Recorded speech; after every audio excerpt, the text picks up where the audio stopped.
begin right away. We'll open up in prayer, and then we'll do a few more introductions, okay?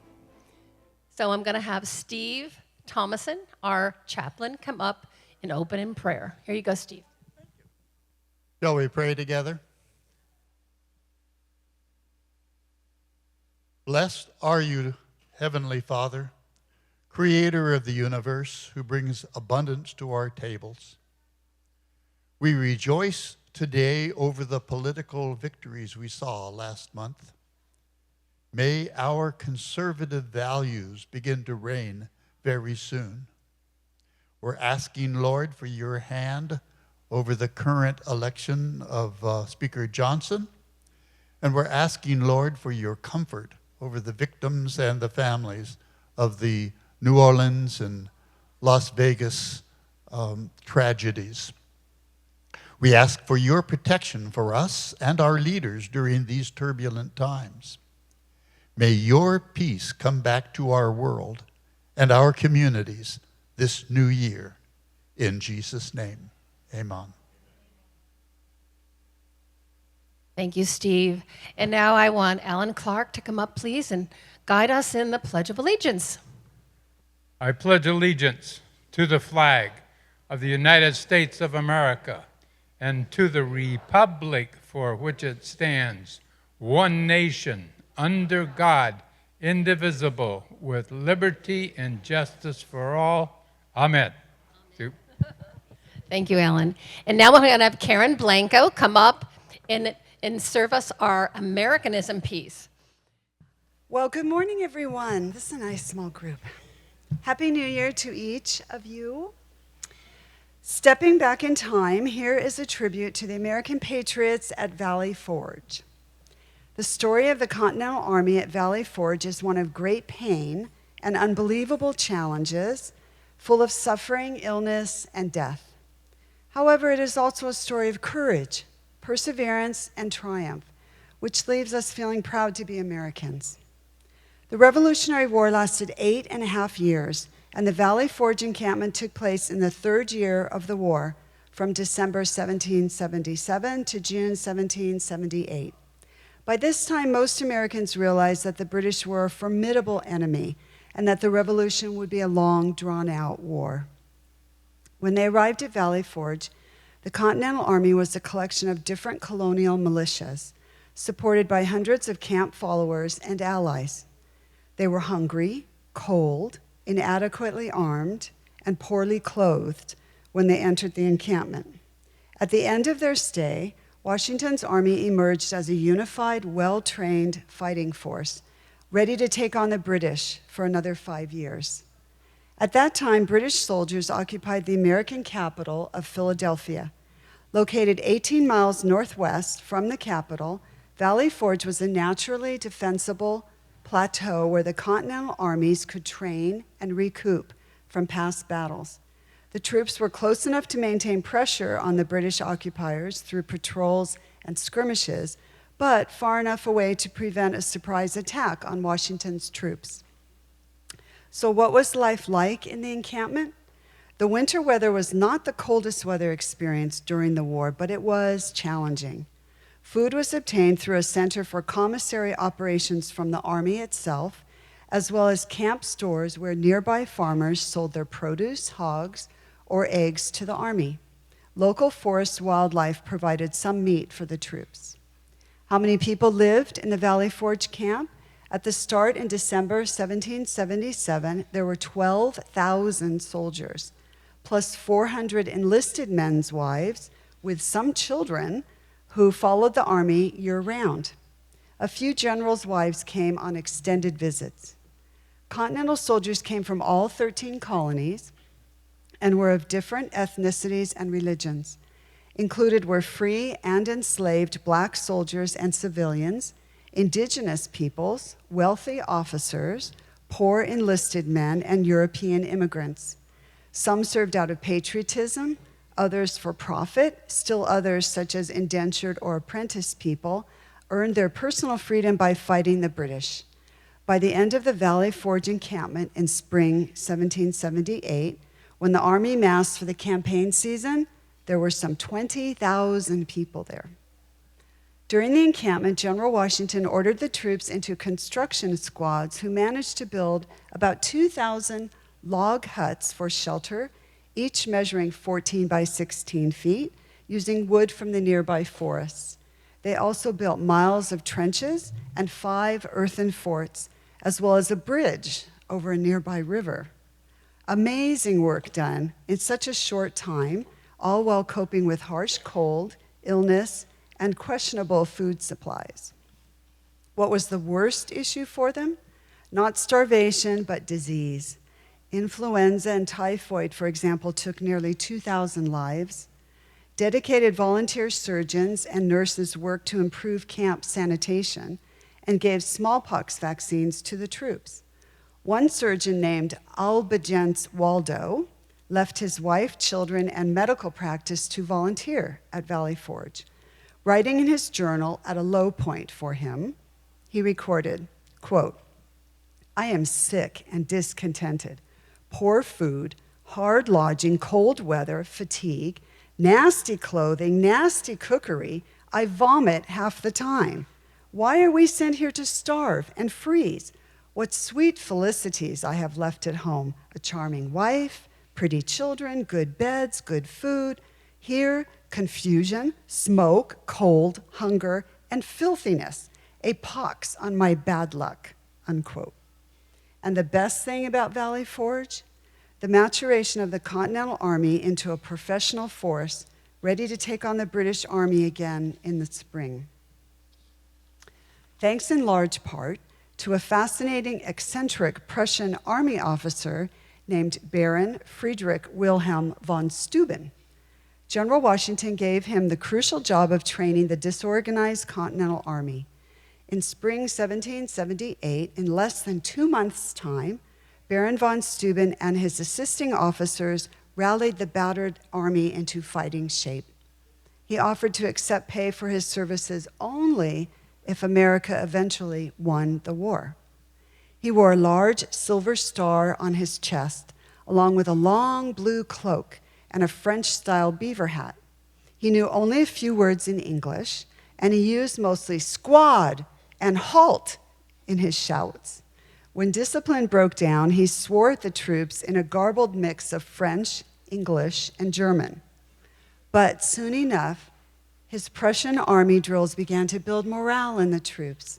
He taught them how to reload their muskets quickly after firing, how to charge with a bayonet, and how to march in compact columns. Baron von Steuben wrote to a Prussian army friend about his admiration for the independent spirit of the Americans. He explained, quote, "You say to your Prussian soldier, 'Do this,' and he does it. But I am obliged to say to the American soldier, 'This is the reason why you ought to do that,' and then he does it," unquote. On June 19, 1778, Washington's newly trained soldiers marched out of Valley Forge in pursuit of the British, who had evacuated Philadelphia and moved north. 5 more years of war remained before American independence was won.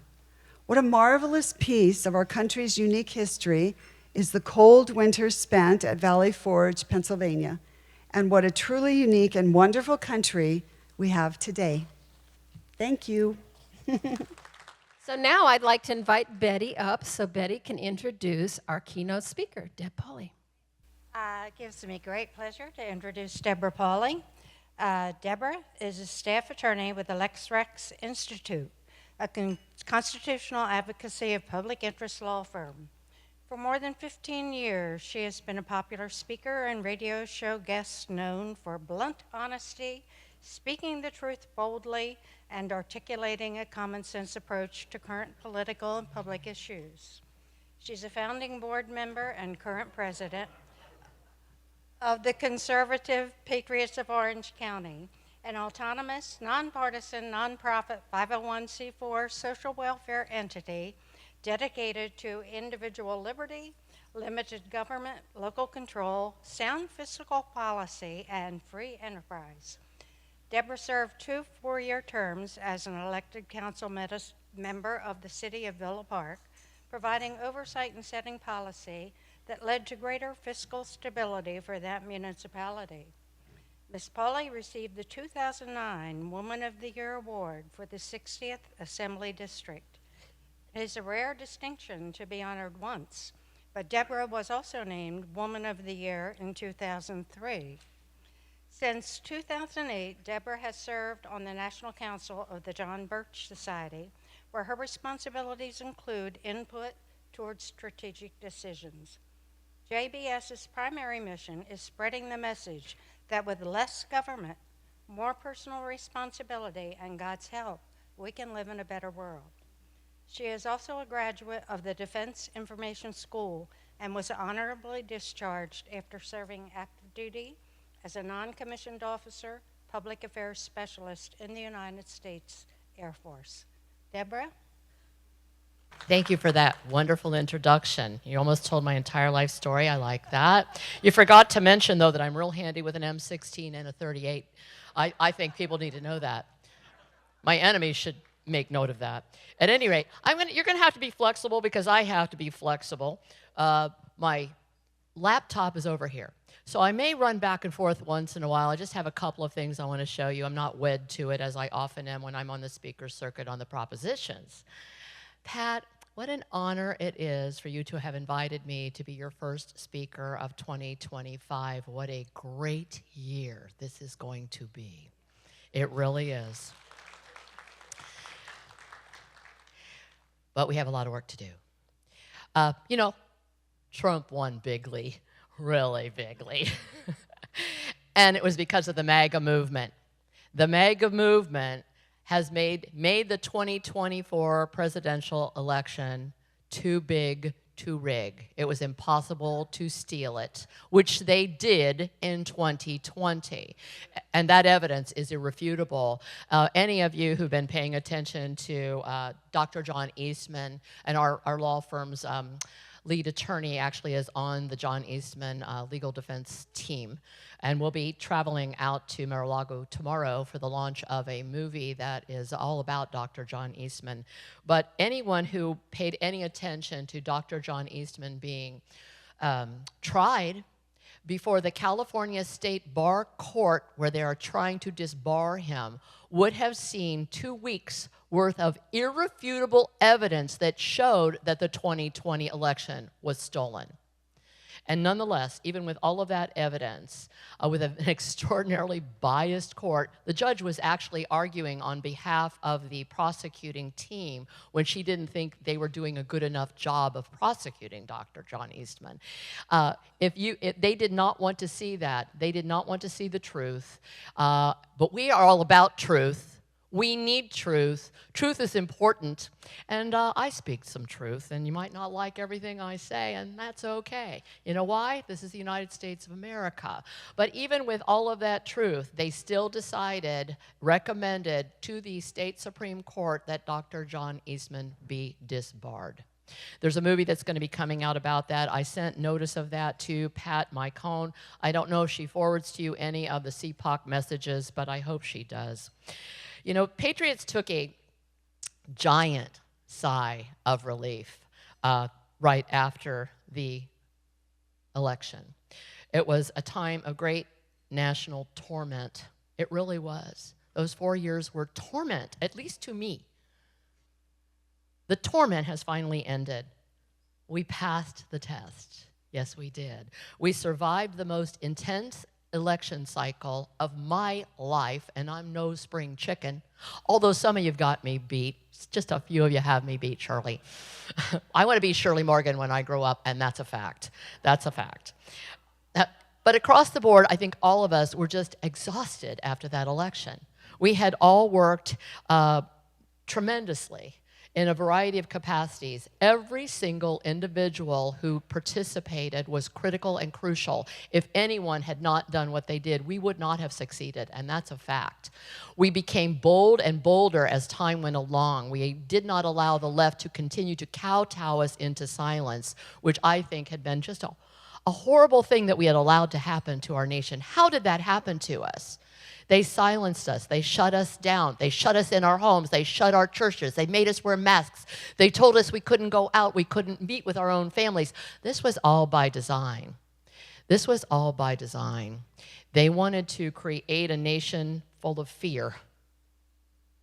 Well, they did not succeed because that is not the American spirit. We were experiencing, though, a state of mental exhaustion and extended to all of those who are not normally engaged in the political process. I am. There's those of you who are here and probably have been engaged with the Republican clubs or Republican Women Federated or the Republican Party. I want you to know right now, you are not normal. You are part of like the 1% of the population, okay? I'm not normal at all. I don't pretend to be normal at all, and I'm super glad I'm not because they need abnormal people to do some very bold and brave and warrior-like things. I'm a warrior. I'm a crusader. I'm a warrior at heart. Yes, thank you, Betty. Thank you, Betty. And that's what we need. We need warriors. But those who had not been engaged became engaged. They were determined to become involved out of great concern for the future of our constitutional republic, which appeared to be on the brink of being extinguished forever. It truly was that close. I believe it. Patriots girded themselves against expected elections shenanigans a la 2020. You know, no matter what the Republican Party says. Now, I'm a Republican. I'm a Reagan Republican. So anything I say to don't think of it as disparaging the Republican Party. It is important sometimes to correct those that you love. I correct my children all the time. I love them. They don't listen to me anymore because they're in their 30s, if they ever listen to me at all. But the Republican Party needs some correction. We'll talk a little bit more about that in a minute. But I want to talk just a second about what just happened with Johnson just becoming the speaker. It is a good thing that he did not win it outright.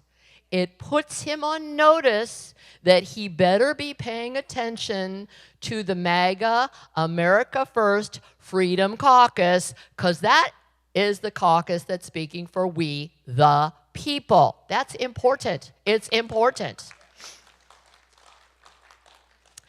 But on the other side of that, Donald Trump endorsed him. And as far as I'm concerned, that is all we need to know. That is all we need to know. Because what we need right now are full-throated supporters of Donald Trump's agenda. End of story. And if you can't be that, get out of the way, get out of that seat. We do not need you there. You are going to be a stumbling block. We have no room for stumbling blocks at this time. Okay, I got off script, but Trump does that a lot. I want to tell you the most I sit and I field questions all day on elections day. I do it on primary. I've been doing it for many, many years. I don't know if they mentioned I was an elected member of the Central Committee of the Republican Party for 16 years, directly elected. And I was also a delegate to the state party. So I sit by my phone and I answer questions all election day or leading up to it. What do we do about this? What do we do about that? With the changes to voting, the voting procedures here in Orange County, at any rate, there were even more questions because people are confused. The old rules that we thought we understood don't stand anymore, and it makes it more complicated. I know my good friend Cheryl Frink, who's also a CPOC member, is going to speak to you a bit more about that. And hopefully she'll mention the lawsuits that we've been involved in. But the most important question I was asked often was, what is the most secure way to cast your ballot? I'm going to say this because there's a divide in the Republican Party saying, oh, we need to do ballot harvesting. We need to try to out-Democrat the Democrats. We need to out-cheat the cheaters. Let me tell you what. We will never out-cheat professional thieves and criminals. We're not going, and I don't want us to. I don't want to do it. I want us to be the party of principles, of ethics, of morality, of doing the right thing, because God will honor those who do the right thing. My answer has been unwavering. We should vote in person on election day by paper ballot unless you simply cannot do it. Voting by mail should be the exception, not the rule. I want to make no mistake about what I'm saying. The victory of Donald J. Trump is not a victory of the Republican Party.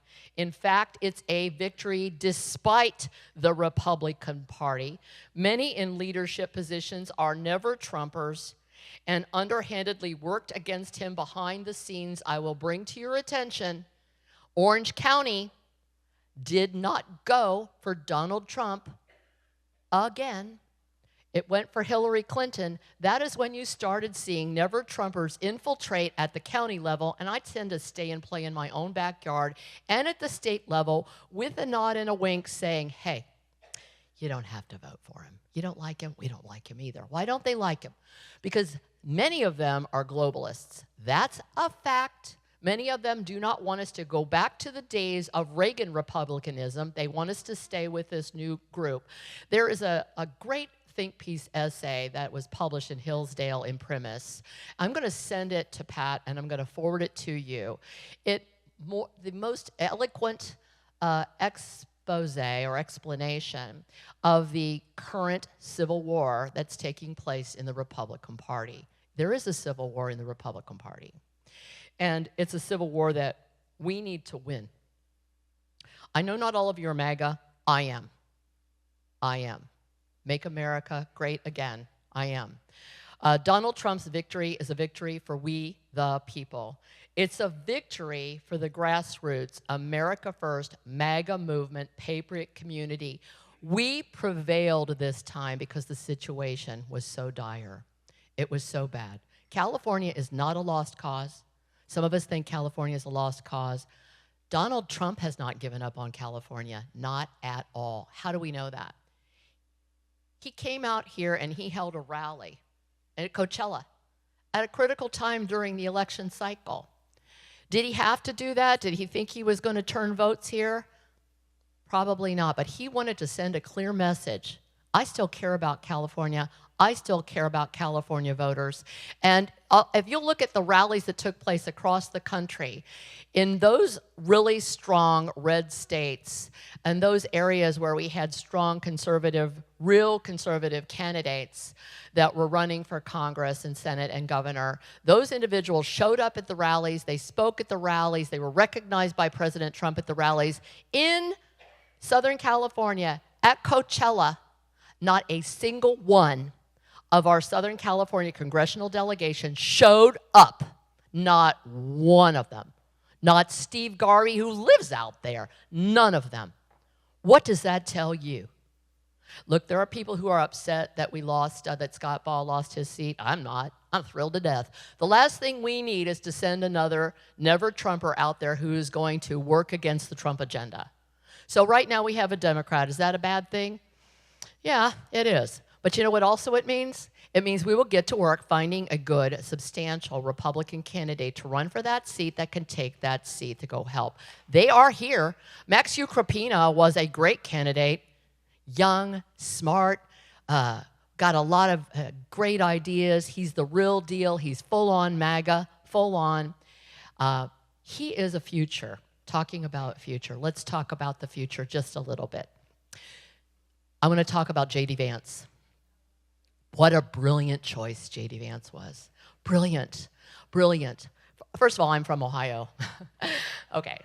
Go Buckeyes. Oh my gosh, that was a great first day. I was at the Rose Bowl. I was. Go Buckeyes. Okay. OH, are there anybody here? No, nobody's here. Okay. Okay. J.D. Vance also is a graduate of the Defense Information School, as am I, right? One of the reasons that he is, and he is brilliant. I'm not in any way trying to put myself on par with him because I am not. He is a rare, rare breed. His ability to handle the media, his ability to handle difficult questions, his ability to go into the enemy territory and take them on one-on-one and have them fall in love with him, they end up loving him. They can't help themselves. Why? He is the real deal. Trump could have been selfish and not put someone up there that would maybe, make him look less than. He could have. But Trump is not that kind of man. Trump cares about the future of our country. He cares about his posterity, our future, our children, our children's children, his children, his children's children. He is teeing up J.D. Vance in the most beautiful fashion to prepare him to run in 4 years. Yes, he is. And he is going to do a great job, and we're going to be right there helping him over the line, and we need that.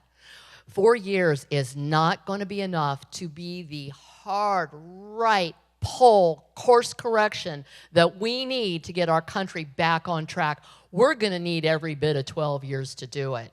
We're not going to, and we're going to have to be very, very bold as we do it. I know that Pat had a couple of things she wanted me to talk about. I'm trying to get to those things. But thoughts came to me. I said, you need to talk about this. We need to be prepared for that. We need to, what we need to do is strike while the iron is hot. This war is not over. We just won a critical battle in the war that allows us to even continue on.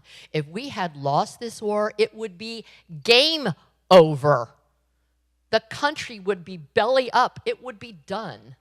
But we have won enough to stay alive. We all needed to rest for a little while after that great ordeal, but we have momentum in our favor right now. We must not squander it. It's going to take a lot of work to repair all the damage, and part of that damage is attributable to that civil war that's internal to the Republican Party. We need to clean out, we need to clear out the rhinos who've infiltrated. We need to primary them and get them out of the way. We need to get them out of the way, because what we really, really need are full-on warriors that are really to take the battle to the left. We've got to take the battle to the left. We have to do it. We need to be clear on who the enemy is, and we cannot be subject to, those military men that are in this room will recognize what I'm saying, friendly fire. We have been fighting friendly fire. Those that we think are our fellow Republicans should be on our side and working in our best interest alongside us, some of them are not trustworthy in that fashion. Whether you like to hear it or not, the truth is important, and if we don't recognize it, embrace it, and open our eyes to it, we will be subject to those kind of problems again in the future. We can't afford that.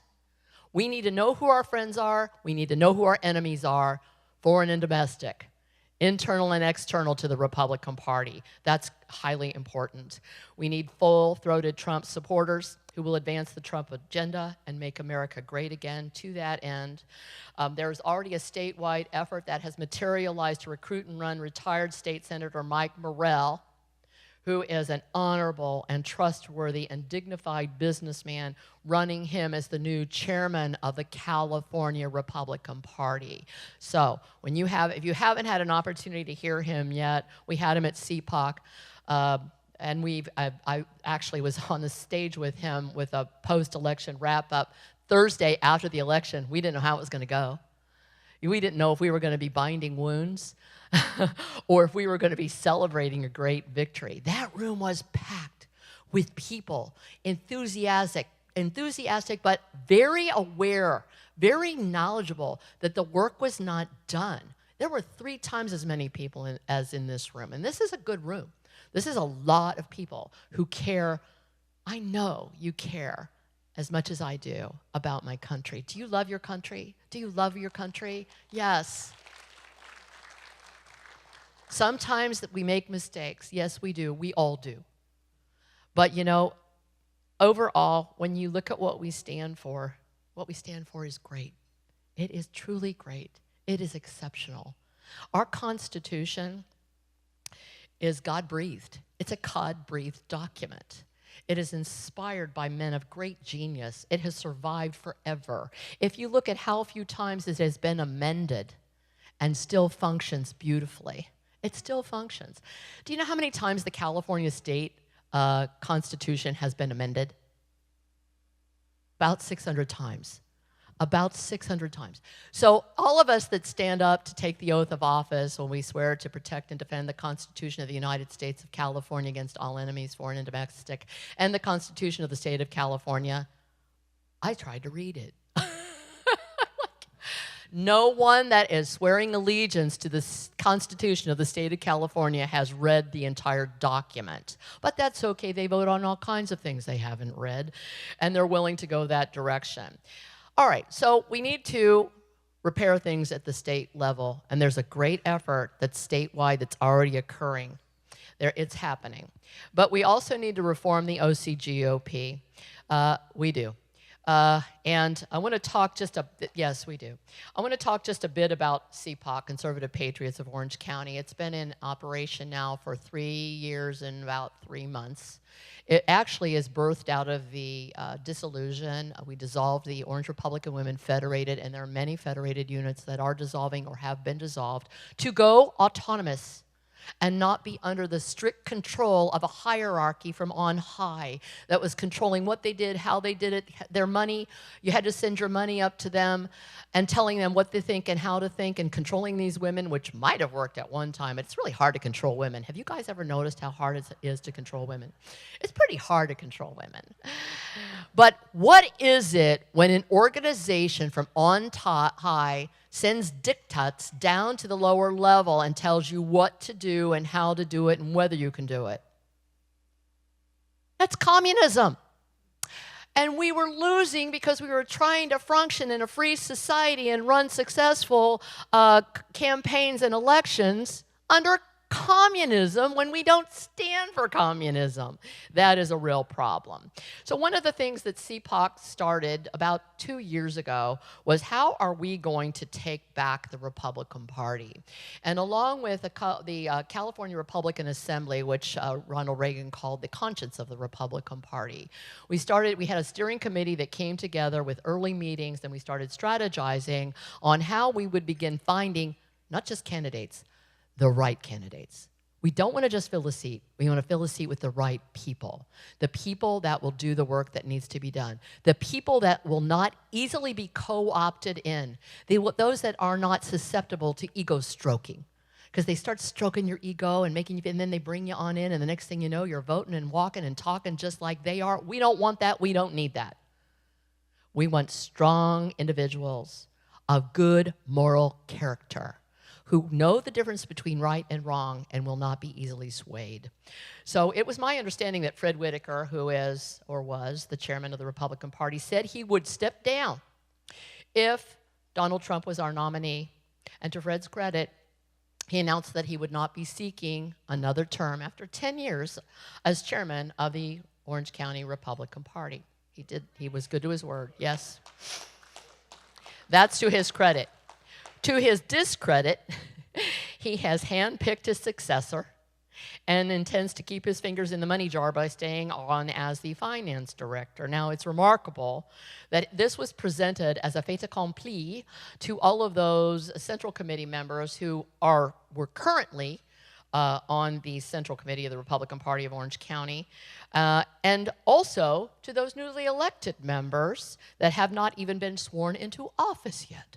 They hadn't even been sworn into office yet. We're telling you what's going to happen. Well, that's not how it works. See, we don't coordinate our successors in this country.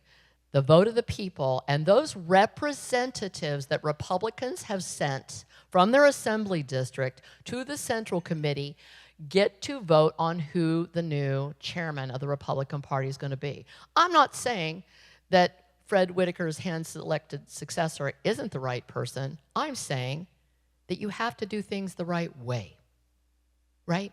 The ends do not justify the means. You have to do things properly. Now, Will O'Neill is one of those. He came to CPOC. He's been very, very responsive. He's answered all of our questions. He came before us. Another candidate is Don Wagner, who's currently a supervisor from the 3rd Supervisorial District on the Orange County Board of Supervisors. He has also announced his candidacy. And our Reform Caucus has announced or is backing Bruce Whitaker.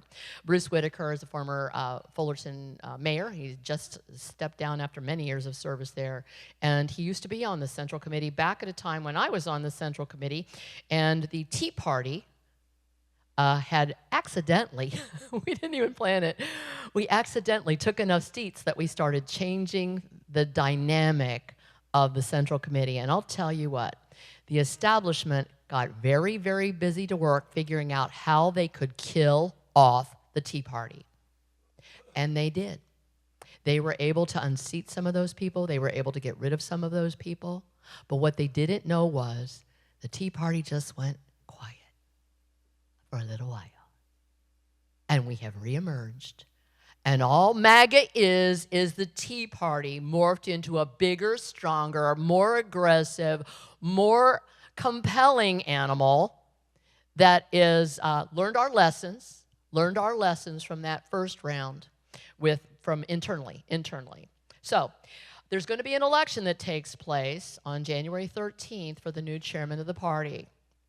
We are prayerful that whoever that is will be wise enough to bring Reform Caucus candidates that have won those seats, and we won enough seats. Our effort won enough seats not to take over, but to have a very strong voice and to stop almost any 2/3 vote requirement for doing certain things. And that would be endorsing the wrong candidates, putting the wrong people into office, putting the wrong people into leadership. That's a very strong position to be in. It makes us the swing vote. You've got Reform Caucus over here. You've got two camps in the Republican Party. And then you have we the people that won just enough seats to be the swing vote. Hopefully whoever wins will put those people on that seat, in a position where they will have a voice at the table. I've got just a couple of minutes, I believe, to talk a little bit about CPOC. How am I doing? All right. Okay, great. I wanted to talk about CPOC. We had a completely different approach to what most of you have probably seen, and I thought we needed a different approach. When you go to Republican events, we're all talking to each other in our giant echo chamber. We already think pretty much 90% about the same, right? We may have a few things that we don't agree on, but for the most part, we all think about the same way. So you've got independents that left the party out of disgust and anger. There are those in the Republican Party of Orange County who said that people left the Republican Party because of Donald Trump. That is not true. Those individuals who went independent are very much for Donald Trump, and they voted for him. And many of them re-registered Republican just so they could vote in the primary. That's a fact. And like I said, I'm only talking about what I know in Orange County. You know, a third is the voter registration here in Orange County. That's a very scary thing. It didn't used to be that way. When I first moved here in the summer of, let's see, what year was that? 1999. The summer of 1999, we were full-on Republican. We were the, what everyone looked to in the whole country for where conservatism was. That was back in the day when, Mr. Fuentes was in charge. What an honorable, good man. He knew how to positively encourage those that were doing the right thing. He knew how to call in those that he needed to have a chat with and do it in such a fatherly and loving fashion that you just felt like, I'm sorry, I didn't mean to upset you, Mr. Fuentes. Like you were like you had let your dad down, and you would correct yourself. But he had a beautiful way he had the gravitas that allowed him to bring people in and say, we only have this one seat, and I don't want all three of you running for it, because we'll split the vote. He knew how to make that happen and allow it to be percolating up from the bottom instead of a top-down control situation. We've lost that, and we need to regain that situation. But CPOC founded itself, and I was asked to come and help them dissolve the organization. I was the Federated Women, Orange Republican Women Federated. It had died down to the point where we only had 80 members, less than half of whom were ambulatory. Many of you can relate to that. It was the same 6 women doing all the work. We couldn't get any new people to join. So I helped them to do that, and we changed how we did everything. CPOC is open to a variety, a wide spectrum of political affiliations, party affiliations, or none at all, so that we can come and talk together and reason together. These things used to happen in our country at one time, where we would talk together and reason together and get the best solution. But we don't do that anymore. We divided ourselves up, liberal, conservative, and then we have been taught to hate one another. How did that happen? We cannot be united when we are so divided. And divided, we will fall. But united, we will stand. And the only way to have that conversation is to open the door for them to come. So CPOC we're primarily Republicans, a lot of no party preference, a lot of independents, American independents, libertarians, and some Democrats. And Democrats have been moving our direction. Nationally and locally, they're starting to see what the effect has been of those policies on the way we're living our lives. Some of the things CPOC did immediately was to establish a very robust election integrity committee. Cheryl Frink was one of the first members of that committee. She and Susan Stivers, who is taking over as president of CPOC, she has actually just taken over. And they have been going into the registrar of voters and digging deep, getting to the root of it, and a real viable election integrity committee. We established an education committee with a woman who's been involved in education policy for 50 years, leading that charge, reporting back to us on what is happening with the different boards of education in our county. We worked very, very hard to take over the Orange County Board of Education, and we have full-on 5-0, all conservative board members. And not only that, yes, Dr. Stephen Bean is also a CPOC member. He is now the Orange County Superintendent of Education here in Orange County. He'll be standing for re-election. It was a great victory of many people, but we led the charge on that. Our education committee did. We also have a legal action committee because we've been suing the state. We've been suing the Secretary of State. We've sued the Orange County Board of Supervisors, and we've sued the Orange County Registrar of Voters. They need it. They really do need it. And we're not done with them yet. We're not done with them until they're fixed. We need to fix them. We're probably going to have to fix them in the courts because they don't care about what the law actually says. And then we have also established a very robust ad hoc committee that has been going to the Orange County Board of Supervisors every single meeting for 2.5 years to hold the Board of Supervisors accountable for what they're doing. So we need to hold our elected officials accountable. There's a couple things we need to do. I'm going to go over here for a second to my, you're fine, don't worry about that. You're fine. There's a couple of things we need to do. We were successful, right? We've been pretty successful. We've got some bad places right here in the county that need to be fixed. But for the most part, we've been pretty successful. Oh, I love this. Don't you love that? I really do, because he is. He's one of God's greatest warriors, and he is teaching us how to be a warrior. He's a take no prisoners kind of guy. He says it like he means it. He means what he says, and then he does what he says he's going to do. Wow, how refreshing is that? Pretty refreshing. I love it. And we need to be sure that our congressional delegation knows that we are watching them. MAGA's watching them. Whether you're a Democrat or Republican, we are watching you, and we're going to hold you accountable, just like our CPOC Accountability Committee. Now, I wanted to tell you a little bit about the John Birch Society. I know Pat Mycone was recently introduced to the John Birch Society. How many of you are familiar with the John Birch Society? Okay. When I said that the first time that we had a discussion about the JBS, I didn't let anybody know that I was on the National Council of the John Birch Society. In fact, I was the first woman asked to join that National Council where we do strategic planning for how we're going to take back the country for the greater good. I waited until they thought maybe I was trustworthy before I let them know. And also, my friend Carrie Lake was on the cover of the New American Magazine. And so I popped that up there, and the whole room burst into applause. And I said, oh, you've never seen the New American Magazine before? That's a product of the John Birch Society.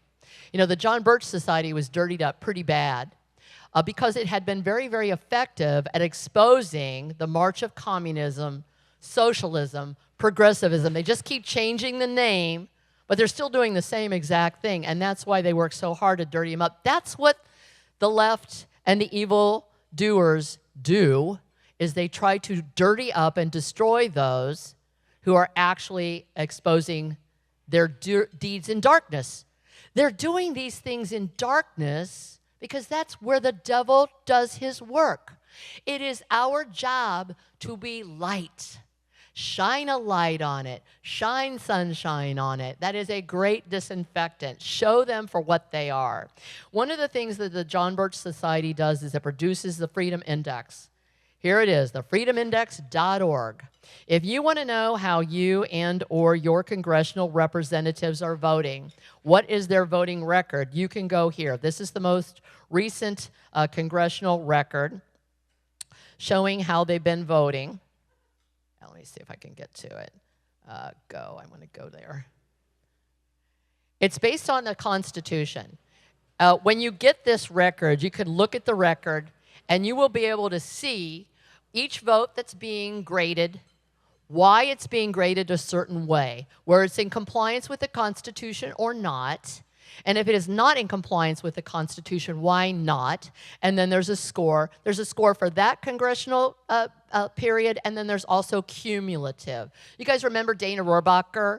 Congressman Dana Rohrabacher, what a great congressman. His cumulative over the course of his entire congressional career was like a 76%, which is pretty high.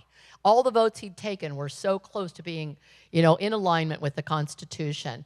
People like Tom McClintock, gold standard from the state of California, always about 80%. If you look at these, see this? Most Democrats are way down here in the 8s, the 4s, and that's really when I'm talking about whether you are a good American, is how do you align with the Constitution of the United States of America?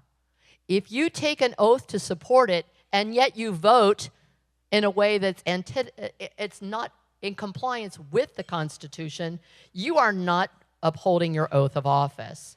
So we can look at some of these folks. We have some people in the Republican Party that do quite well, like Aaron Bean here from Florida, 87%. That's a pretty high score.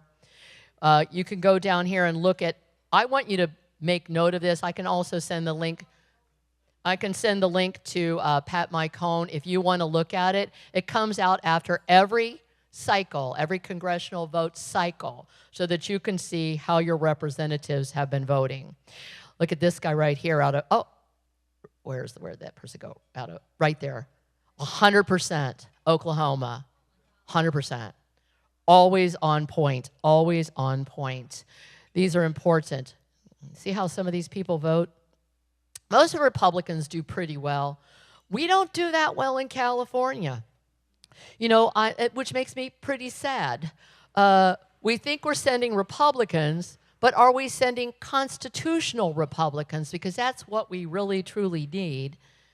We have some that do just amazing work. I want to come down here, look at Lou Correa. He's actually a pretty moderate Democrat. 15 is pretty high for a Democrat. This guy too, Jim Costa, pretty moderate for a Democrat. Let's keep going here so you can see some of these others. I know we both, all of us, share the same congressional representative. Look at this. Marjorie Taylor Greene, 97%. Look at that beautiful score. And I think just above her, I think Matt Gaetz is at the same level, about the same level score. This is fun reading for people like you and me, the people who are not normal, who would like to go through and see how your congressional representatives are voting. Let me see here. Where is Young Kim? 51%. That's actually a little bit higher than she was last time. She was as far down as 27%. In my world, 51% is a flunking grade. In the world of education, that's an F, a big fat F. You have failed. She's not fully on board with Trump, which bothers me quite a bit, a whole lot. Matter of fact, she voted to censure him during his first time in office. She voted to remove a good constitutional congressional representative, Marjorie Taylor Greene, have her removed from all of her committee seats. Why? She doesn't like her. Why? She's a warrior. Why? She's speaking the truth boldly, and she's saying what we need to do, and all we want to do here is be nicey nice. You know what? If you want to be nice, go be a florist. Make candy. Do something else for a living, but don't go out there and pretend and then come back all smiley, gooey with your sweet, syrupy stuff when you are not working for me. I want you to work for me. I want you to work for we, the people who sent you there. That's what we need. That's what we need. And if you can't do it, go make chocolates for a living. Make people happy. Okay. I think that's enough about JBS, but JBS does a lot of stuff that people don't know about. One thing that many people do not know is that Donald Trump's father was one of the original members of the John Birch Society. Donald Trump's father. Okay, the last thing I want to talk about, I can't leave this. I'm only doing this for you guys. And I'm only doing it because Pat Mycone has been on my back. And let's see if I can find this. Oh, I can. I've got so much stuff here. Let's see if I can pull this up. So, in 2017, on Inauguration Day, we did the Orange County Deplorable, and it was fantastic. We had you think Frank Sinatra, Michael Bublé level crooner. People showed up at this party, tuxes, gowns. If the men could fit in their mess dress uniforms. When they showed up, they were handed a glass of champagne. There was the most giant charcuterie board you've ever seen in your life. And people were filled with joy. So much joy. We had protesters outside the venue. Yay, we've made it. We had the liberal media outside. Yay. There were threats to the guy who held the venue we had in 2017. Threats. So it was in Newport Beach. He let me know about that. He goes, I want you to know I have a 12-gauge shotgun in my office. I said, okay. And I called some friends of mine who were on the Newport Beach City Council, and we had Newport police all around the parking area. And Kevin Muldoon was the mayor of that time of Newport Beach, and he was in D.C., and he did a special message just for our deplorable attendees from in front of the Capitol, welcoming people to his city. It was a great time.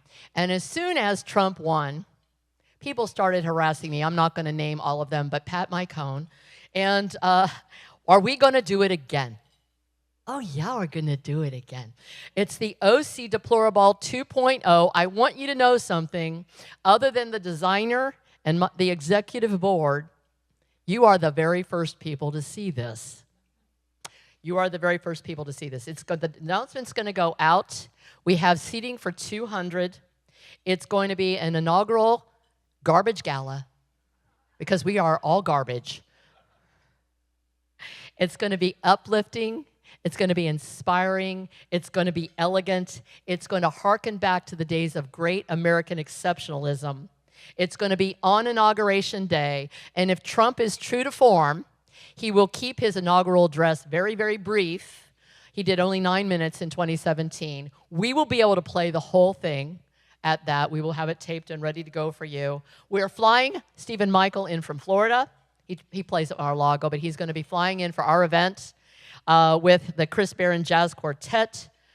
This is all for $125 per person for CPOC members and their guests. And they will have first crack at those 200 seats. It is going to be a time of magnificent joy. And I will be sending this invitation to Pat, and she will forward it. And if you would like to join us or share it with other individuals, we need to celebrate our incredible victory because it was a God-given victory. God had mercy on our country. And I know many of you were praying about it. I know I was. I just thank you so much for the opportunity, the great attention that you gave me. I'll stick around for a little while. Mostly I want to hear my good friend Cheryl speak. Pat, I thank you again for the great honor of being your first speaker of 2025. And this is going to be a magnificent year. God bless you and God bless America. Deborah, thank you so much. I'm speechless. I want to be her when she grows up. I know Deb said she wants to be like Shirley when she grows up. And I've been a member of CPOC now for the whole time. And when I go, I learn so much from Deborah. She is one of my mentors, as Shirley is, and some of you in this room too. So thank you, Deborah. Yeah. I think she probably answered most of our questions, didn't she? Okay. So if you have any, yes? We have one question? The John Birch Society, I didn't know very much about it, and I learned a lot. But to regular people, it's got a negative connotation. And how do we get over that? Well, you're right. You're absolutely right. And that was, we've seen how the liberal media likes to dirty up people that are, and entities, organizations, Donald Trump, anyone who speaks strong and boldly and is effective. If people are effective, they definitely work hard to shut them down. And that did happen. One of the strategies, this New American Magazine, is one that's not necessarily tied to the JBS in the minds of most people, but as they are reading it, our policies are illuminated beautifully, and the truth is revealed in these in-depth articles that are written. So I think one of the ways we do it is to first introduce people to the New American Magazine or to the videos that they put out, and then let them know this is all JBS. This is this organization. And maybe it's not necessary. Who is doing it is not as important as that it gets done, is that the truth is revealed and that we are successful in the public square. Enjoy your lunch. And thank you, Deborah, for explaining that.